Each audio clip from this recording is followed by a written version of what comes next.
Welcome into this Five Clubs conversation. I'm Gary Williams. As always, thanks for taking the time to spend a little bit of it with us. Well, golf right now, it's the month of October. It's glorious in the Northeast quarter. This is the time of the year that so many people wait for. The professional game, it's kind of all over the map. The PGA Tour has reset the pins. Are in Vegas this week. You will see some of the top players who will cherry pick an event or two before Thanksgiving. You'll see them coming up over the next 3 to 4 weeks. The European Tour is actually, I think, in a sweet spot, considering they had the BMW PGA a couple of weeks ago. They were just at the Dunhill Links. Very huge win on his birthday to win at the Old Course. That was Danny Willett, LPGA and PGA Tour champions. Their very elongated seasons continue. Well, the guy who's going to join us this week is somebody who has had a very good career and a very interesting one. He's going to turn 35 in the month of December, and he just won the BMW PGA at Wentworth, the second American to do so. The last one to do it, Arnold Palmer in 1975. He's won a Tour Championship. He's won a World Golf Championship. He's won a FedEx Cup, and that's Billy Horschel. And Billy is somebody who, my mom even texted me last night, and she said, oh, I really like him. He's glib. Well, he's been called that. He's been called brash. He's been called cocky. But the thing that I always attribute to Billy when it comes to his thoughts, he's a righteous dude. He's going to tell you what he thinks about a myriad of subject matter. And this is somebody who, kind of had to bounce his way back and forth early in his career from going to Q School, the old incarnation of Q School, to finally finding his footing on the PGA Tour. And along the way, like with anybody, life can get in the way. And we're going to talk about that as well. But he is somebody who, when you consider 6 wins and the profile of the wins that he is headed toward possibly and probably a 10-win career. And you add to that the bold type of winning a FedEx Cup title. And most importantly, he has thoughts on a ton of stuff.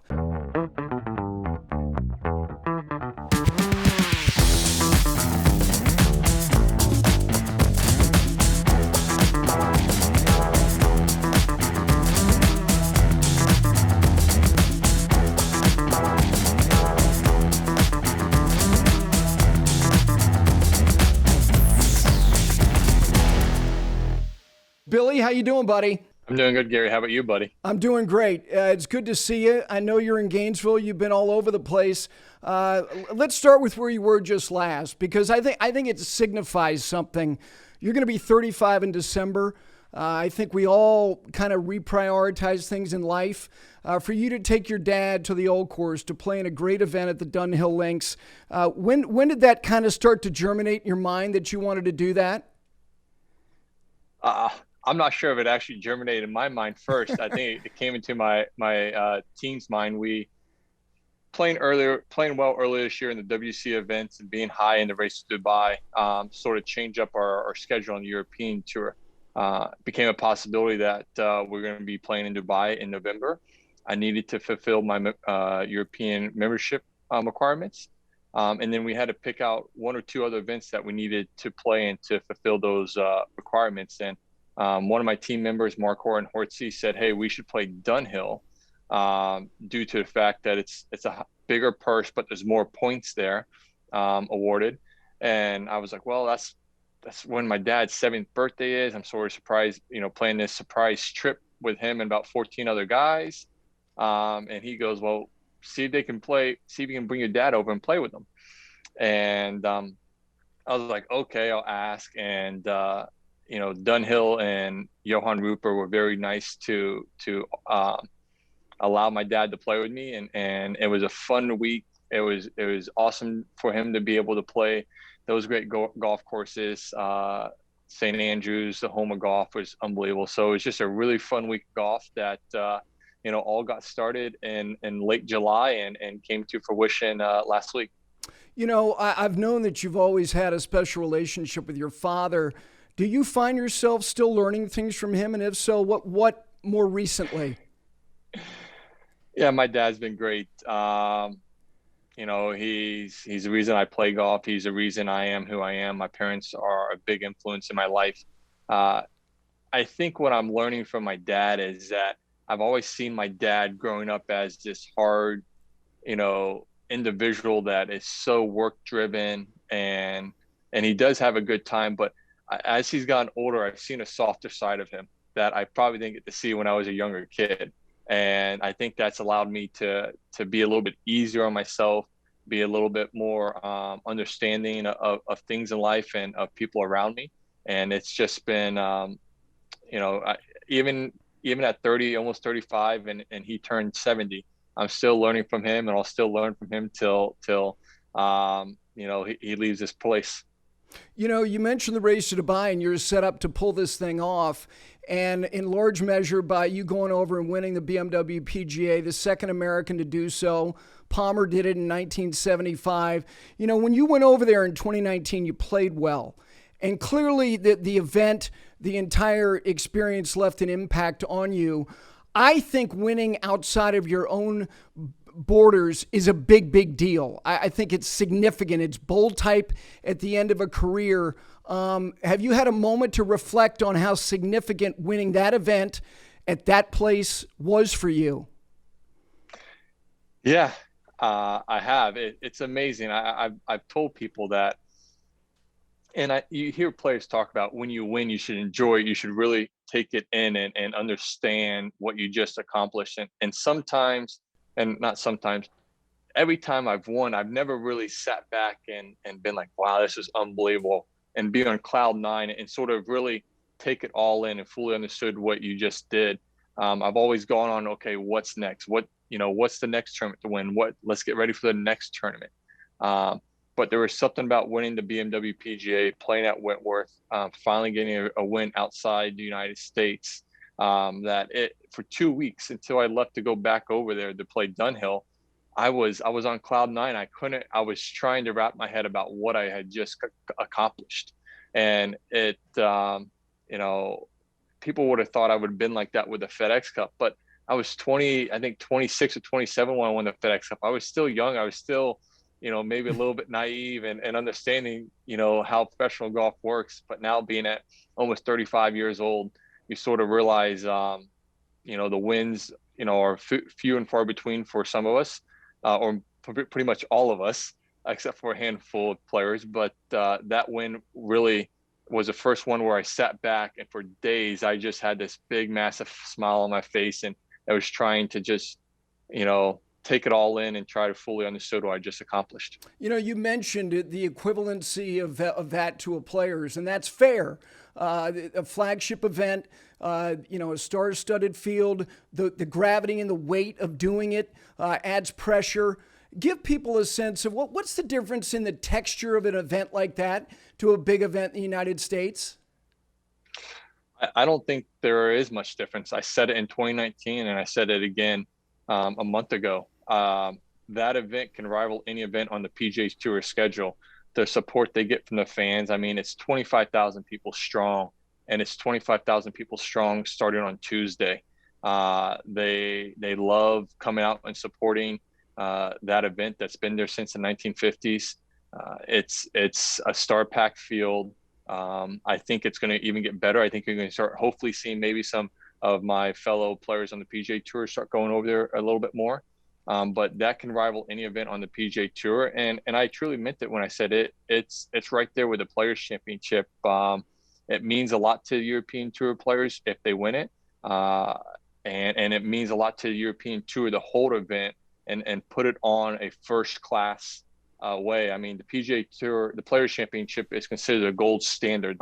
That's what they want, the Players Championship. It's a gold standard, and that's the gold standard for the European Tour is the BMW PGA. The Rolex Series events, I think that they've found a better place for the lion's share of those where they are on the calendar. What do you think the future is, Billy, with respect to this alliance with the European Tour and the PGA Tour, to be able to incentivize more Americans maybe being co-sanctioned and getting more American representation in some of those events? Yeah, that's a great question. Everyone's trying to figure out what this alliance is going to look like, how it's going to benefit both tours, how it's going to benefit global golf. I think in the future, I think what you're going to see is that you're going to see a little, in my opinion, not that I've heard this from from Jay or Keith, because I want to put that out there. I don't know any inside information, even though I am on the pack. But I think what you're going to see is more co-sanctioned events, between the PGA European Tour, and I think you're going to see events that are going to have a solid mixture of PGA Tour and European Tour players. It's going to be like the WC events, but it's going to be a co-sanction between two tours that's going to get star-studded players from both tours at venues around outside the United States, that are just going to allow the game of golf to grow globally, but also is going to benefit the European Tour and the PGA Tour and everyone who's involved. You know, Billy, I was talking to Rich Lerner last night. I was mentioning that you and I were going to have a conversation, and he said, you know, it's interesting. People used to call him brash. And then I texted my mom and I said, Billy's coming on tomorrow. And she said, oh, I really like him. He's glib. And I'm thinking all these different terms for somebody who just has an opinion. I would use the term righteousness. Have you always had the kid from Bayside High School always have the guts to say what was on his mind? I think I do. I don't know why that is. I think my parents are more reserved and speaking their minds outwardly about things, or really giving their opinions. But I think it's probably being, growing up and working in a cart barn and being around some old true Italian Americans that weren't afraid to tell you what they thought of you and a way things were done. But I've always tried to go about it in the way that if I'm going to give my perspective on something, my opinion, I want to make sure I've understood the full, I say the 365-degree view, so I can understand every viewpoint, so that not that I can't be challenged, but that when I do, I'm not missing something when I do give my opinion, and I can look like a fool if I don't have the full perspective. So, I understood there's a lot of different terms people have praised for me, and some are good and some are bad, but it's the world I live in, being a public person, and I'm okay with that. Billy, to me, and I go back to moments in your career, and again, this was not so much about opinion, but you were critical of the setup at Chambers Bay, and you weren't the only one. But I think that people who have intellect have the willingness and the ability to let their opinion evolve. And you don't have to continue to insist that you're right. You can learn new information. Have you learned that about yourself? That it's okay to not necessarily have a perspective that 3-5 years from now, it's going to be different for a lot of different reasons. Have you learned that about yourself? I have. That's a great point. When you were talking just about that, I think my viewpoint on, let's just say, the USGA and rolling back distance and rolling back the ball, and I was very strong that we shouldn't roll back the ball. The ball's not the issue. It's the players, it's the technology, it's TrackMan, all this other stuff. And maybe at the beginning, I didn't fully understand what the USGA was trying to do. And I don't think the USGA understood what they were trying to do a handful of years ago, to be honest with you. But I look at the game of golf now, and I think it's great. Amateur golf, it's awesome. But I think professional golf, I think and I think some of my peers feel the same way. Professional game of golf, you're losing some skill aspect in it. You're not getting rewarded for being able to drive the ball straight anymore. I'm okay if somebody wants to hit it 330 yards and hit it in the middle of the fairway, but if they hit it offline, let's penalize them. I believe it's a skill to be able to read a green and not use a green book. So my perspective has changed, where I was a hard line, hey, no, let's not do anything about technology. Let's not roll back the ball. Let's not do anything. Everything's great. To now I'm like, okay, I think we need to really look at this. And I think there is something there. So I think as I have gotten older, what some of my, opinions and perspective were on things have changed as I've gotten older, and as I've, tried to learn more and bring in more knowledge of certain subjects. Billy, do you think that a couple hundred people, and primarily men, because that is where the distance debate comes in, should be the driving force to the guidelines in the game of golf for the millions of people who play it, very much unlike the way you guys do? Because I think that that's dangerous at times to be setting down the framework of how the game is supposed to be played based on the way that it's being played by people who are very unusual. I agree. We are very unusual. We're less than 1% of the population that play at such a high level that can do things with a golf ball that majority, 99% of the other golfers can't. And I think it's a dangerous to make some guidelines that could affect, the vast majority of golfers when you're really going after just a small a less than 1% of the golfers. And I think at the same time, the way I look at it too is, when do the USGA start, challenging architects and developers in the sense of building these golf courses and they're building these 7,700 yard golf courses that no one can play except the guys who play professionally. Like, let's get back to building 7,000, 7,200 yard golf course. Like, those are the fun courses that are still challenging if set up right for professional golfers. I look at Hilton Head. I look at Greensboro. Sure. And what's the course there? Sedgefield. Drawing blank. Sedgefield. I'm looking at, Wentworth is not a long golf course in Europe. I think it's maybe 7,200 yards. I think we need to look at other ways about going about this and not just attacking some of the golfers for being, talented and using athletic ability and the technology that is given to them. You played well at Marion in 2013, and that I thought was a litmus test to the modern advances of distance and truly a historic venue. Did they manipulate that golf course too much, or do you think that they walked the line when it came to setting it up and making it equitable and fair, but also challenging you guys? Yeah, I heard that week. I know Zach Johnson and a few other players talked about that. They manipulated it and they tricked it up. And I don't know what they did. I remember playing the U.S. Amateur there in 2005. And I don't know how it was set up much different. So what if they brought in the fairways a little bit and they made the rough a little bit longer? But, I mean, people forgot 1 over par 1, and it pounded down rain on Monday and earlier in that week, and we had delays, and I just think to myself, like, imagine if that course would have been firm and fast. It would have had you thinking about what clubs to hit it off tees because of the way the fairways run out and the way the greens were.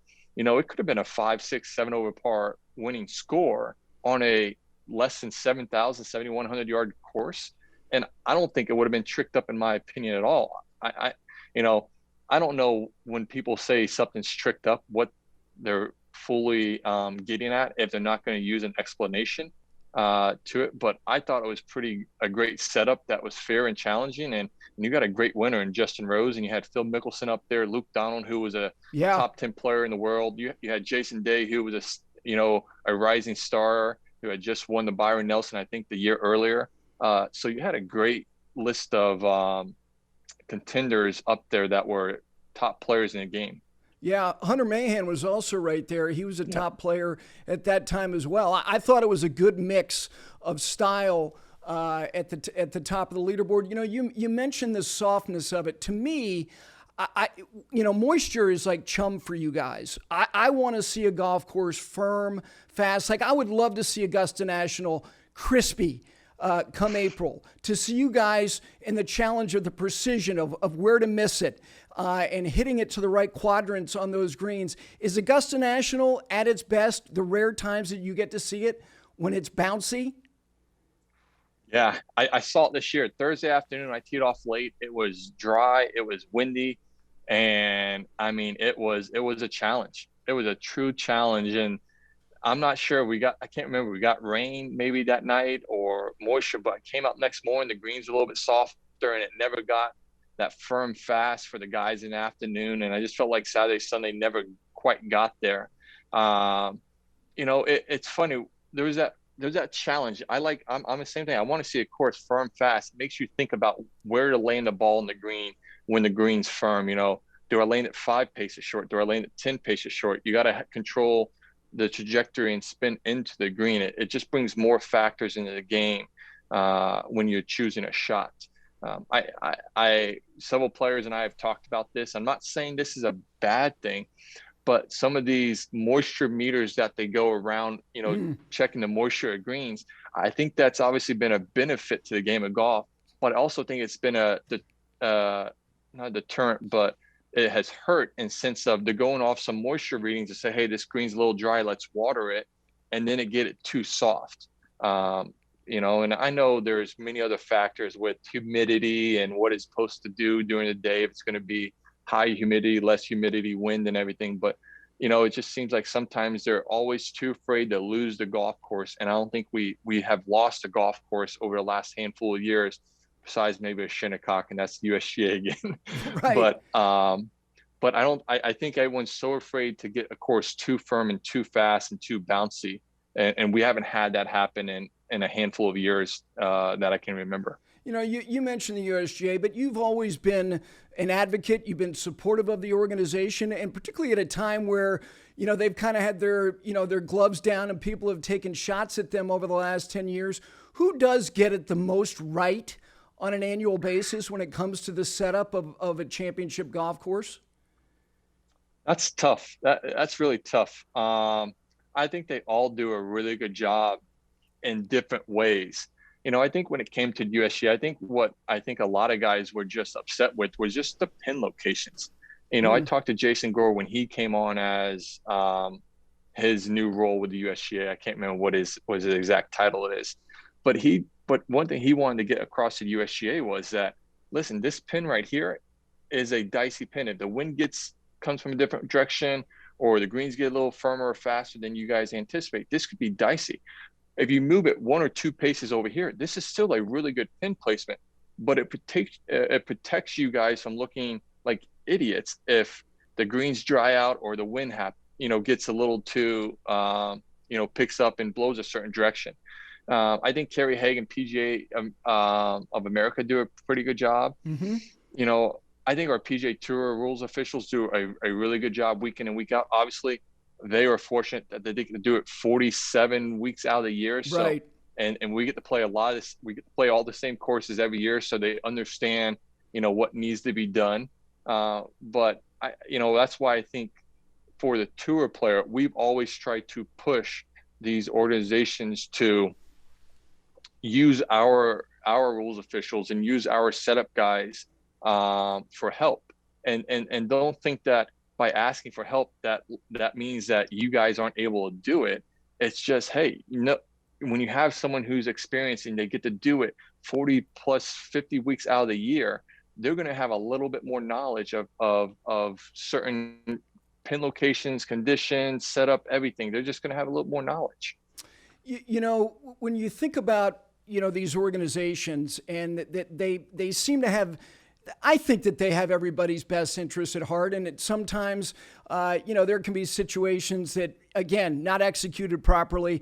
I had Phil Mickelson on here a couple weeks ago, and he thought Jason Gore's hiring was the best thing the USGA has done in a long time. Do you agree with that? I agree with that. Every year, I said it to Mike Davis early on, and they send us a review of the week. An email with, can you review, certain things about the U.S. Open and what we can do better. And I think every year I've put in there, Jason Gore is the greatest hire in USGA history, and you guys should pay him a raise. You guys should give him more money. I'm not sure. I'll go ahead and say it. It doesn't really matter because Mike Wan's the CEO now, but I've actually, pushed for Jason Gore to get that position. And I know he put his name in the hat.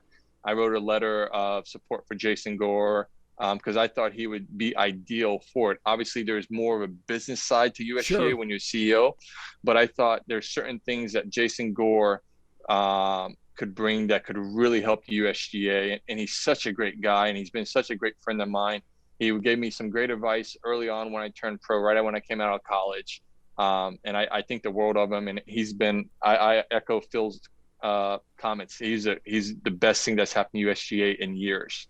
Mike Wan's coming on here in a couple weeks, and look, he's got he's got some interesting things that he's got to, I wouldn't necessarily call him attacking them, but he's got to address. And the distance thing is one of them. What do you think you need to see, you guys in a collective would like to see from him over the next 18 to 24 months? Speaking for the tour player, I think we would just like to be able to see him in person and be able to talk to him in person. I think for a tour player, when you're going to affect our business, we want to be able to have communications with you and not through an email and not through a phone call or text, but person to person, so we can sort of look in your eyes and see the facial expressions and see how you react to certain things. I just think that would be beneficial to Mike Whan, and it would be beneficial to him to go talk to the LPGA and the people on the Champions Tour, and go talk to amateur golfers as well. Go around and around the country and show up at a Muni or a private club and see where they stand on certain things. I think that would be beneficial to him with some of the decision he has to make. And I think I met Mike Whan maybe once or twice, and I think he's done an unbelievable job with LPGA Tour, and he's been successful with wherever he's been. I think he's going to be great with the USGA. But yes, like you said, he's got some big decisions that they have to make, and it's going to be interesting to see, the path that they decide to go down. Billy, when you were younger, and this is true of everybody, I remember Rory, this might have been in 2016. It was the whole thing about the Olympics. And he said, look, I didn't get into this to grow the game. And I didn't take umbrage with that. Why would he? Nicklaus didn't, Palmer didn't. They got in it to play golf and to beat people. When did your mind start to pivot to a sense of responsibility? Like you mentioned the PAC. You're now the chairman of the AJGA. When did your mind start to kind of go in a place where you're like, you know what, I'm in a position to impact other things, and I'm going to take the responsibility to do it? Yeah, I echo Roy's comments. I got in this to play the game of golf and compete and make a living out of it.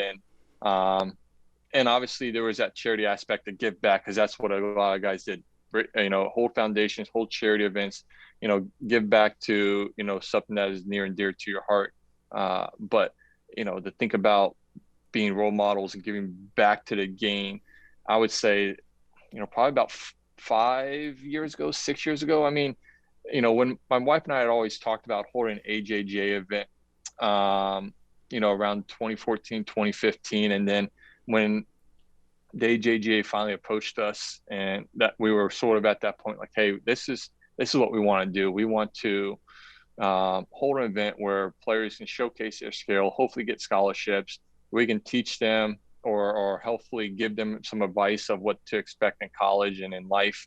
And then from there, that it's sort of just that fire continued to grow. And then that led to holding an APGA Tour event this past July here at TPC Sawgrass. It was an unbelievable event, and I'm excited to continue forward and to grow that event.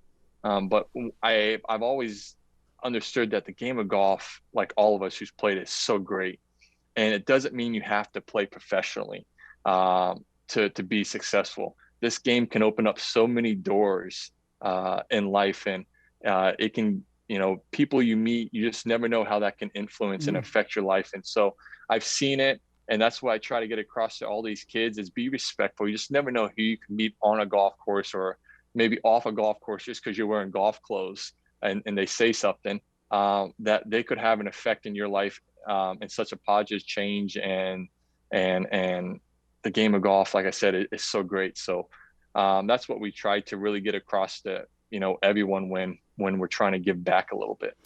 Billy, I was always kind of reluctant, and still am, to start evaluating performance, because you never know what's going on in somebody's life. And I look at you now, and my perception though is that you're in a sweet spot, that there are kids that are growing, and you found a place in Aspen where your life, you and Brittany, your life is enriched. How have you gotten there? Oh, just like everyone, we all have challenges in life. And I think when the public looks at, an athlete or a movie star or a celebrity or whatever, someone who's in the public image, they think their life is so great because they're making money, they're doing unbelievable things, and they're going to all these great places, and they don't have the challenges as someone who's working a 9 to 5 job. And that's not the that's no I mean, that's nowhere, that's the farthest thing from the truth. I mean, I think, most people, a lot of people know that my wife, deals with alcoholism, and we had a battle with that in 2016, and she dealt with that for, you know 3 to 5 years before she finally decided to get sober. And then from that learning experience, or her going through that experience, we had to work on our marriage. I mean, our marriage wasn't great. We loved each other, but we didn't communicate well. We didn't, get along as well as we wanted. And there were certain issues that we had to work on and get better at. And so from there, we've, just inch by inch, worked on it and gotten better. And I am in a nice sweet spot in my life right now. I've got 3 healthy kids that drive us absolutely insane, but they're wonderful.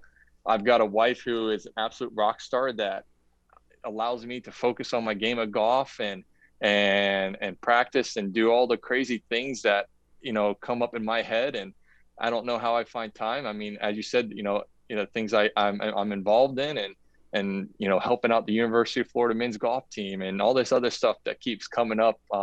She allows me to do it. And so she does an unbelievable job of, when I'm gone, and take care of the kids and running the house. And so it makes my life a lot easier. But we've just found that little sweet spot of what works for us. And it's been, it's a long journey like everything, and it's never going to end. But, we figured if we can just keep working on and keep trying to get a little bit better every day, it sort of, gets to a spot where it just feels like you can breathe a little bit sometimes. Yeah. I saw you and Brittany at the Westin in Jersey City a couple years ago during the Northern Trust, and I told her that she was an inspiration. Now, I've never spoken about this publicly. Now, there's a reasonable number of people in the industry of golf. Now, I'm an alcoholic, and for me, when I look at Brittany, I can identify with her because it's a disease of the brain. And, the challenges that I have, I've read things that she's written about or talked about. You guys went on Good Morning America. How can you try to understand something that you never really will be able to truly understand? And thank God you won't, because it's a form of insanity. But I knew that this might come up, and I told myself that if it did, I was going to talk to you about this because, again, some people know, but finding a place in your life where trust gets rebuilt, and there's a belief not only in her, but she in you, because without you, she can't do it. And I know that as somebody, I can't do it without other people. Has that been a day-to-day thing for you guys? Yeah, I think, I never lost trust in my wife. I know people that are around other people that have addiction. Certain things happen that the trust is lost in those people that are seeing someone sort of, I would say, destroy their life with their addiction that they're dealing with. But for me, I try to look at that my wife was fighting a battle that she wasn't fully prepared to handle.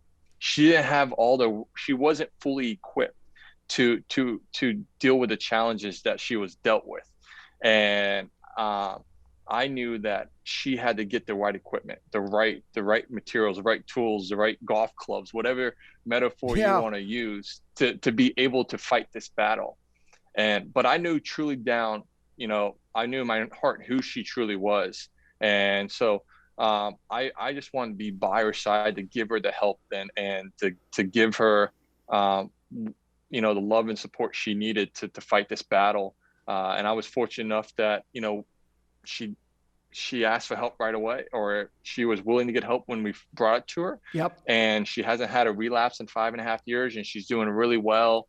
And I know it's not always that easy. I mean, I'm very blessed and very lucky that it's been an easier road than most people have. Sure. But it's been awesome to see. And I know we've talked about this, and when you confided in me with your story and your struggle as well, I thought it was unbelievable to see how you've changed and where you're sitting at now is truly awesome.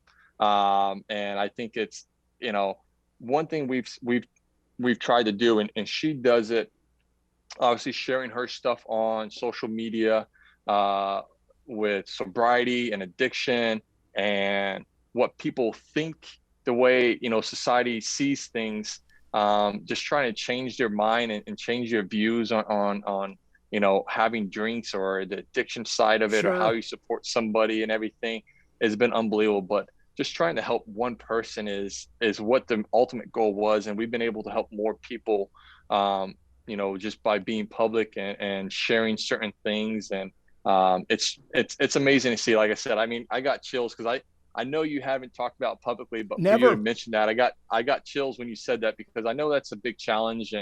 And it's sort of a stigma that people, it shouldn't be, but people want to look down upon somebody who is an alcoholic or a Hmm. recovering drug addict or had an issue with addiction, because there's nothing wrong with them. And I tell people they're the greatest people in the world who are actually in recovery, because you know what?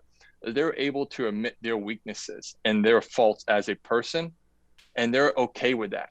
And they know how to handle that and what they need to do, where other people in the society now can't admit when they don't do something well and their weaknesses and their faults. And so I love the recovery, the the community of recovery, Yeah. because they're more honest and more truthful than what majority of people are in this world today. No, Billy, it's true. I've told people in my life, if you want to hear truth, go to an AA meeting. Mm-hmm. And you may not have anything in common, and you may look at these people, and then they start talking, and you hear things, and you go, "That's me." And I same thing with Brittany, talking about some of her things. And one of the things that she said was, "I'm not ashamed. There's no shame." And I don't feel that either. And again, I didn't know when I was going to talk about this, but talking to you again through this vehicle, it made complete sense. But it made me think about you because, look, you're a worker. And when you get out and you're doing your job, you're only as good as the focus that you have. And you've even said, I can compartmentalize things, but during that period, I couldn't do that. When you were able to, when you knew that she was in a good place, how much, I don't want to say easy, but how much more capable were you to get yourself back in the vortex of doing the things that you and Todd Anderson like to do in order to prepare yourself to be as good as you can be? Did you find that starting to come back to you naturally in 2017? Yeah, I would say about 2017 is when it started to happen. Yeah, I've always been really good when I get on the golf course or, out on the practice, that I can leave any of the issues, that are off the golf course there. But there was that struggle. When Skylar came in, was born in 2014, and seeing certain things with Brittany and worrying that, hey, is Skylar, is Brittany taking care of Skylar? Are they both happy? What's going on? What kind of condition is Brittany in? But when Brittany got help and I would say when we flipped into the new year of 2017, I think I finally got comfortable in the sense that I could go to the golf course and not worry about what was going on at home. I didn't have to worry about when I was coming off the golf course, what condition was I going to find my wife in after Yeah. one of my rounds, or when I came home, what condition was I going to find her at home? So it was it was a nice, I mean, not everyone has it that way, No. but we all look for that nice equilibrium and nice easy stuff. And I was fortunate enough that it's been that way. And but I said, it's a challenge. It's a work every day. We both work at it. She works at it, as you know. It's not just, that's why it's the mantra of one day at a time. Yep.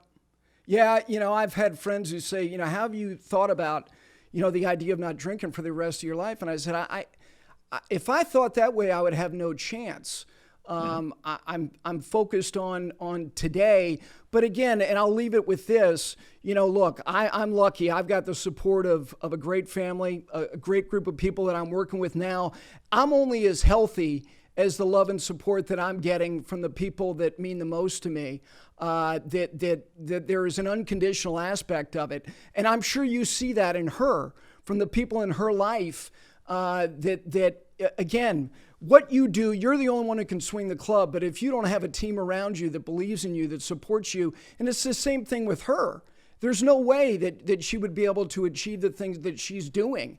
And I got to believe that for you guys, as a reward, as a family, as your kids get older, that those things are going to be even more valuable to you guys. Yeah, it is. It's just, like I said, I mean, I sit here and I'm blessed. I truly am. I mean, I grew up in Grant, Florida, to two parents that worked their asses off, that didn't have college degrees, that we were lower middle class. There was times that, only one of my parents had a job for months at a time, and the life that, I've, grinded out and built for myself. And I say myself, but there's so many people behind the scenes that have been so influential and have helped me get here, that without them, I wouldn't have been successful, and whether it be in golf course or in life. And Brittany and I are just very fortunate to have those people that we can lean on when we need help.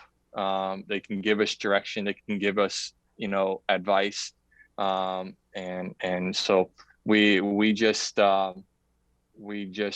what we try to do is, we know how blessed we are. We try to give back and try to give that same support and advice and what we've learned to try and help so many people, whether it be friends, family, or strangers that come across. So, I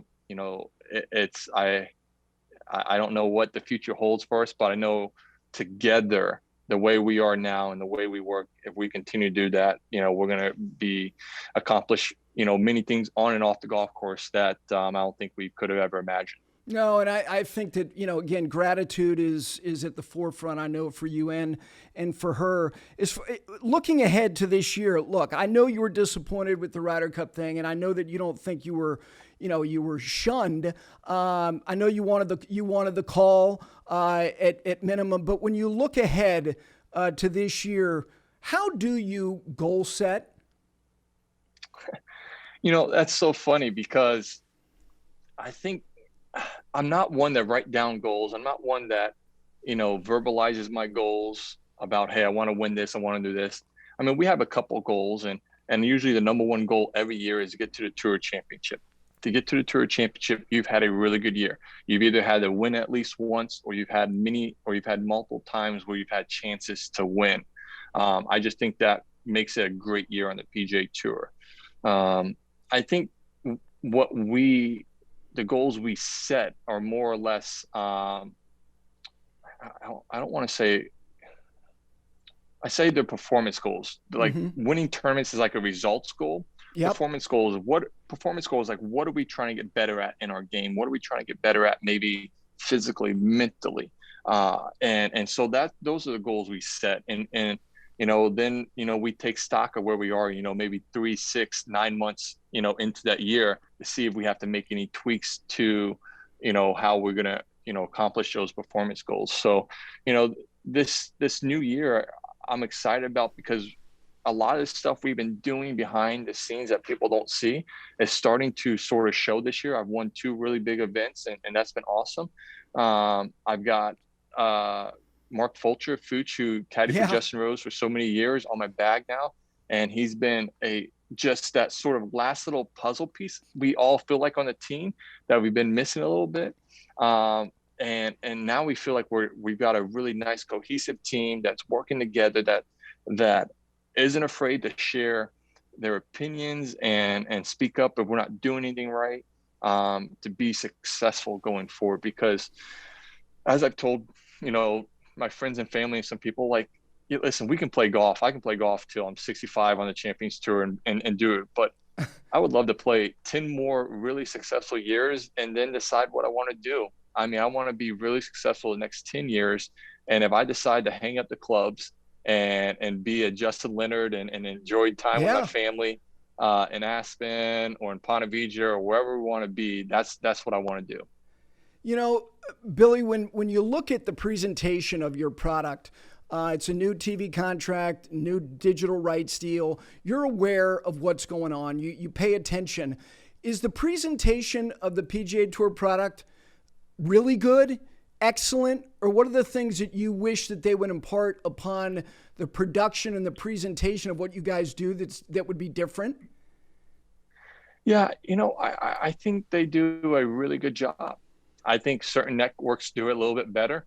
I'm a little biased, on maybe one network over the other, but I think, for me, when I watch golf, I think what I get upset about is when an announcer doesn't have the correct information Yeah. on who the teacher is or what they've been doing or everything. That annoys me a little bit. I think the product itself and the way they go about it, I think has been unbelievable. Understanding Tiger and Phil aren't going to be there forever, Right. and handful of years ago they started to start showing younger players, the players that were going to possibly be the next generation of guys, and I think they've done an unbelievable job, and that's why our game and our ratings are so high, because you got the likes of Justin Thomas, Jordan Spieth, Ricky Fowler, Dustin, Rahm. Yeah. I'm missing Brooks Koepka, Bryson. There's so many guys, and I think also what's so great about our generation now is that you have a lot of guys that are characters. Maybe not the old school characters of the 50s, 60s, 70s that we saw, but they have a personality of themselves and they have a voice of their own. And I think that the coverage has allowed to, has shown that they have coverage that in a way that has shown through to the fans. Social media, a couple last things and I'll let you go. Social media, you kind of divested yourself on a regular basis from Twitter. And you made that publicly. You said, listen, I'm not going to engage in this much more. Did you think that it was affecting whether it was your state of mind, whether it was that you found things that were very little to no value that you were devoting time to, which is what I have tried to do. I read a book called Digital Minimalism by a guy named Cal Newport.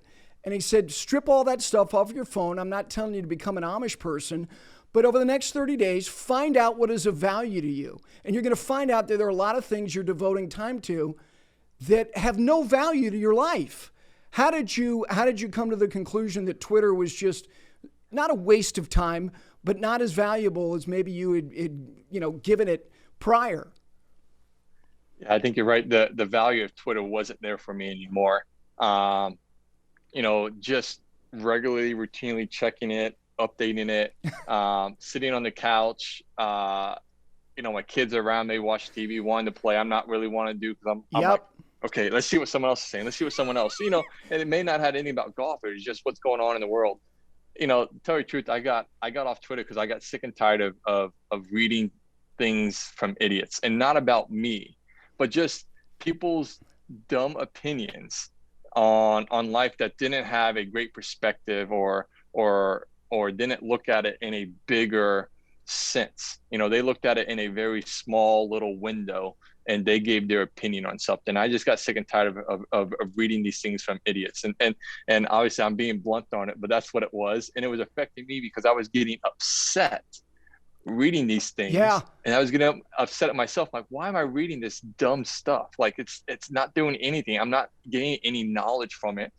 It's not like I'm gaining knowledge. Like when I watch the History Channel, the Nat Geo channel, and I'm gaining knowledge from this program that is talking about something in the Roman culture or the English heritage or something about in Africa on the safari about the animals. Like I'm gaining actual knowledge from that. And Twitter, I'm not gaining any knowledge, very little knowledge at all. Actually, I'm probably making myself dumber a little bit. So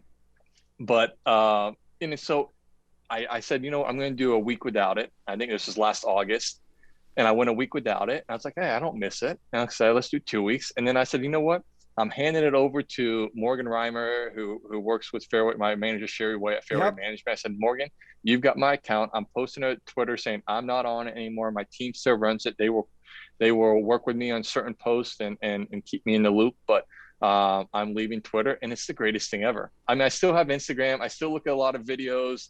I still do that, probably a little too much, but I'm not reading people's, thoughts and stuff that just doesn't do anything for me. Who do you like having conversations with that are among your peer group?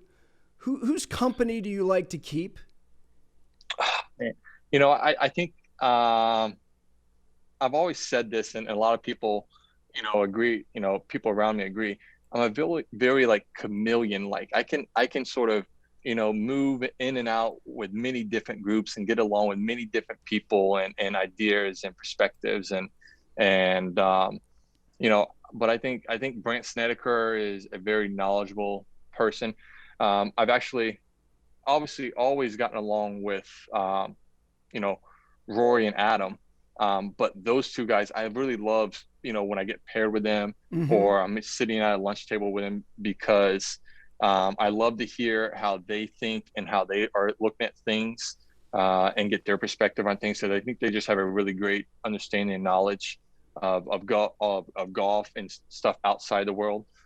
So, I'm sure I'm missing a few other guys in there. But if I was going to sit at a table and talk maybe some golf stuff, and whether it be politics, business, or whatever, Rory and Adam are two really good guys. Before I let you go, if you and I reconvene, around the holidays next year, and I say to you, it's been a really good year, the reasons would be why. Everyone's still healthy in my life. Yeah. My kids and wife and parents are still healthy. Professionally, it will be a really good year. Why? Professionally, I'll say this: I finally won a major. Yeah, I finally got my first major. If it'll be a great year if I get in 2022. Is it? If I win a major, yeah, that'd be my response. Well, listen, over the last couple of years, we don't see each other that often, but when we have, you've always said to me, how are you? And you've said it with the look in your eye and with the tone in your voice that is about me. And again, I wasn't sure that I was going to talk about this. I'm glad I did. I've told you in front of you and Brittany that she is inspiring. Thank you for taking the time, buddy. I really appreciate it. Thank you, Gary. I know how big it is to come out and mention something that, can be very vulnerable to people. And, it's truly, it's going to give you so much more power now, buddy. So much more power. I truly believe it. Best to you and your whole crew. Thank you. Thanks, Gary. So thank you again to Billy Horschel. I've said this for some time and fortunate enough to be around him to understand that there's been a growing of depth in him. But I appreciate his understanding and also just being able to have the conversation that we just had. As far as the game of golf, interesting week, as we pointed out at the top. Next week, the conversation's going to shift slightly. Riggs from Barstool Sports. Yeah, that guy. Everyone thought he was a menace. I'm here to say the guy is a bona fide asset to the game of golf. He will join us next week, and we appreciate you listening in to this Five Clubs conversation. We'll talk to you next week.